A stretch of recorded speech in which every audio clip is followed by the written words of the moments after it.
कभी दुनिया के नक्शे को देखिए। हर तरफ जैसे संघर्ष की आग लगी हुई है। मिसाइलें, रॉकेट, बम। ऐसा लगता है कि इस ग्रह की सबसे समझदार कही जाने वाली प्रजाति, इंसानियत, खुद ही अपनी सबसे बड़ी दुश्मन बन गई है। सोचिए, बस एक बटन दबने की देर है और हजारों परमाणु बम इस पूरी धरती का नामो निशान मिटा सकते हैं। तो सवाल यही उठता है कि क्या हम सब मिलकर धीरे धीरे अपने ही विनाश की कहानी लिख रहे हैं? वैसे ये डर कोई आज का नहीं है। हजारों साल पहले लिखे गए हमारे प्राचीन ग्रंथों में एक ऐसे ही युग की बात कही गई थी जब अधर्म और पाप अपने चरम पर पहुंच जाएंगे। और उस युग का नाम है कलयुग। तो आज हम इसी प्राचीन भविष्यवाणी की गहराइयों में उतरेंगे। ये समझने की कोशिश करेंगे कि क्या आज की ये जो डराने वाले हालात हैं, वो उसी अंधेरे युग के संकेत हैं जिसकी चेतावनी सदियों पहले ही दे दी गई थी। चलिए इसे समझते हैं। अच्छा, इस पूरी भविष्यवाणी को समझने के लिए सबसे पहले हमें हिंदू ब्रह्मांड विज्ञान में समय के चक्र को समझना होगा। यहाँ समय, आप जानते हैं, एक सीधी रेखा में नहीं चलता, बल्कि एक बहुत बड़े विशाल चक्र में घूमता है। हमारे वेद और पुराण 4 युगों के बारे में बताते हैं: सतयुग, त्रेता युग, द्वापर युग और कलयुग। और जब ये चारों युग एक बार पूरे हो जाते हैं, तब बनता है एक महायुग। इसकी कुल अवधि है 43,20,000 साल। ये सिर्फ समय का कोई पैमाना नहीं है, बल्कि ये इंसानियत के नैतिक और आध्यात्मिक उतार चढ़ाव का एक पूरा नक्शा है। अब ये जो स्लाइड है ना, ये सचमुच हैरान कर देने वाली है। ये दिखाती है कि कैसे अच्छाई और बुराई की लड़ाई वक्त के साथ और नजदीक आती गई। देखिए, सतयुग में देवता और असुर अलग अलग लोकों में थे। त्रेता युग में वो एक ही दुनिया में आ गए, जैसे राम और रावण। द्वापर तक आते आते यही जंग एक ही परिवार के अंदर छिड़ गई, पांडव और कौरव। और आज कलयुग में ये लड़ाई हर इंसान के अपने मन के अंदर लड़ी जा रही है। तो जैसे जैसे ये चक्र आगे बढ़ता है, इंसानियत धर्म के रास्ते से भटकती जाती है।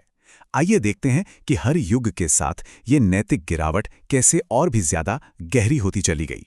ये टेबल इस गिरावट को एकदम साफ साफ दिखाती है। सतयुग में धर्म 100% था। फिर त्रेता में स्वार्थ ने जन्म लिया और धर्म 75% रह गया। द्वापर युग आते आते लालच और दूसरों की संपत्ति हड़पने की इच्छा आम हो गई और धर्म घटकर 50% पर आ गया। और कलयुग में यहां धर्म का स्तर सिर्फ 25% है और समाज पर काम, क्रोध, लोभ और हिंसा जैसे अवगुण हावी हैं। श्रीमद् भागवतम जैसे ग्रंथों में कलयुग का जो जिक्र मिलता है, वो आज के समाज का आईना लगता है। भविष्यवाणी थी कि चोर और धोखेबाज लोग सत्ता में आएंगे। जो रक्षा करने वाले हैं वही जनता का शोषण करेंगे और नैतिक मूल्यों का पूरी तरह से पतन हो जाएगा। लेकिन इस नैतिक पतन के पीछे एक बहुत बड़ी, एक अदृश्य शक्ति का हाथ है। एक ऐसी इकाई जो इस युग के अंधेरे को और भी घना बनाती है। वो है कली असुर। ये कोई शरीर वाला राक्षस नहीं है, बल्कि एक अमर और अदृश्य शक्ति है। इसका सबसे बड़ा काम है इंसानों के मन से धर्म और विवेक को खत्म कर देना। कली कभी सामने से वार नहीं करता। उसका हथियार इंसान का अपना मन है, जिसे वो पाप के दलदल में धकेलता रहता है। पुराणों के अनुसार कली का प्रभाव 5 जगहों पर सबसे ज्यादा होता है: जुआ, शराब, अनैतिक संबंध, हिंसा और लालच या चोरी। माना जाता है कि जब भी कोई इन कामों में शामिल होता है तो वो सीधे सीधे कली के नियंत्रण में आ जाता है। और आज के समाज में ये चीजें कितनी आम हो चुकी हैं, ये तो हम सब जानते हैं। लेकिन जहां अधर्म बढ़ता है, वहां धर्म की स्थापना के लिए ईश्वर का हस्तक्षेप भी होता है। भगवद गीता में भगवान श्री कृष्ण ने अर्जुन को यही वचन दिया था कि जब जब धर्म की हानि होगी, तब तब वो सज्जनों की रक्षा और दुष्टों के विनाश के लिए हर युग में अवतार लेंगे। तो क्या आज हम जिस दुनिया को देख रहे हैं, वो इसी प्राचीन भविष्यवाणी का जीता जागता सबूत है? चलिए आज के कुछ तथ्यों को उन ग्रंथों की कसौटी पर कसकर देखते हैं। ये संख्या है दुनिया में मौजूद परमाणु हथियारों की, करीब 13,000। मतलब सिर्फ मुट्ठीभर देशों के पास इतनी ताकत है कि वो कुछ ही मिनटों में पूरी इंसानियत को खत्म कर सकते हैं। खुद को मिटा देने की ये क्षमता कलयुग की भविष्यवाणी से हूबहू मेल खाती है। सिर्फ पिछली 1 सदी को ही देख लीजिए। 2 विश्व युद्धों में करोड़ों लोग मारे गए। और आज भी दुनिया के कोने कोने में सत्ता के लिए, वर्चस्व के लिए जंग जारी है, जिसमें लाखों बेगुनाह अपनी जान गंवा रहे हैं। जहां भी नजर दौड़ाएं, हिंसा और अपराध का बोलबाला है। और बात सिर्फ युद्ध तक नहीं रुकी है। हम अपने पर्यावरण को तबाह कर रहे हैं। हत्या, लूट और बलात्कार जैसी खबरें इतनी आम हो गई हैं कि अब वो हमें झकझोरती भी नहीं है। ऐसा लगता है जैसे समाज धीरे धीरे संवेदनहीन होता जा रहा है। तो यहाँ एक बहुत जरूरी सवाल उठता है, क्या ये सब किसी दिव्य भविष्यवाणी का हिस्सा है, या फिर ये सिर्फ इंसान के लालच, गुस्से और अज्ञानता का एक स्वाभाविक नतीजा है जिसका अंदाजा हजारों साल पहले ही लगा लिया गया था? लेकिन कहते हैं ना, जहां घना अंधेरा होता है वहीं प्रकाश की उम्मीद भी जन्म लेती हैं।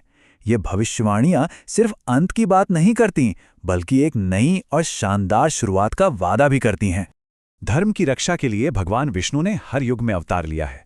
सत्य युग में 4, त्रेता में 3 और द्वापर में 2, और कलयुग के इसी अंधकार को मिटाने के लिए उनके 10वें और अंतिम अवतार की भविष्यवाणी की गई है, भगवान कल की। ये अंतिम युद्ध धर्म और अधर्म की ताकतों के बीच होगा। एक तरफ होंगे धर्म के प्रतीक कल्कि, जो देवदत्त नाम के सफेद घोड़े पर सवार होंगे और अपने दिव्य तलवार से पाप का नाश करेंगे, और दूसरी तरफ अधर्म की वही अदृश्य शक्ति कली, जिसका सबसे बड़ा हथियार इंसान की अपनी कमजोरियां हैं।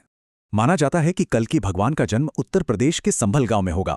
वो 64 कलाओं में निपुण होंगे और सभी दुष्टों का संहार करके इस अंधकार के युग का अंत करेंगे और एक नए सत्ययुग, एक स्वर्ण युग का आगाज करेंगे। लेकिन यहां एक बहुत बड़ा विरोधाभास सामने आता है। पुराणों के अनुसार कलयुग की कुल उम्र 4,32,000 साल है और उसमें से अभी सिर्फ 5,125 साल ही बीते हैं। इसका मतलब है कि अभी भी 4,26,000 साल से ज्यादा का समय बाकी है। तो क्या आज हम जो कुछ भी देख रहे हैं वो सिर्फ एक शुरुआत है? तो सार ये है कि समय का ये चक्र तो अपनी गति से चलता रहेगा, ये अटल है। लेकिन इस चक्र के बुरे प्रभावों से बचने का रास्ता भी बताया गया है, और वो है धर्म के मार्ग पर चलना और अच्छे कर्म करना। तो सवाल ये नहीं है कि युग कब बदलेगा, असली सवाल ये है कि इस बदलते हुए युग में हम अपनी भूमिका कैसे निभाते हैं।